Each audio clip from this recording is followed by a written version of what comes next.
এক গ্রুপে না, কিন্তু তারা যারা বিএনপি করেন তারা জানেন। কিন্তু মির্জা ফখরুল তো ছাত্র ইউনিয়ন করার লোক, উনি গিরিঙ্গি কেমন করে করতে হয় এটা ভালো জানেন। উনি কায়দা করে মির্জা আব্বাসকে সামনে দিয়ে দিলেন আমাদের, আর মির্জা আব্বাস ভাই কিছু বুঝা না বুঝা আইসা শুরু করলেন ব্যাটিং করা। মানে যে গালিটা মির্জা ফখরুল দিতে পারবে না সেটা মির্জা আব্বাসকে দিয়ে দেওয়াইলেন আর কি। এটা গিরিঙ্গি আর কি, ছাত্র ইউনিয়নের গিরিঙ্গি। আমি বুঝতে পারি এই সমস্ত।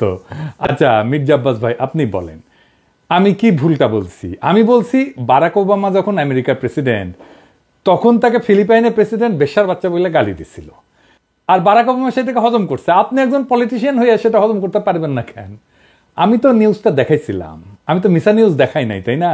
আপনি গালি খাইতে চান না তাহলে রাজনীতিতে আসছেন কেন? মসজিদের ইমাম হন, কেউ গালি দিবে না। হিমালয়ে গিয়ে সন্ন্যাসী হন, কেউ গালি দিবে না।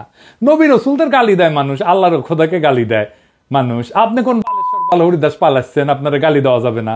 প্রেসিডেন্ট ম্যাক্রন তো থাপ্পড় মারে, আপনি চর থাপ্পড় খাবেন, আপনারা রাজনীতিবিদরা গালি খাইবেন। এটা সহ্য করতে হবে, এটাই নতুন বাংলা।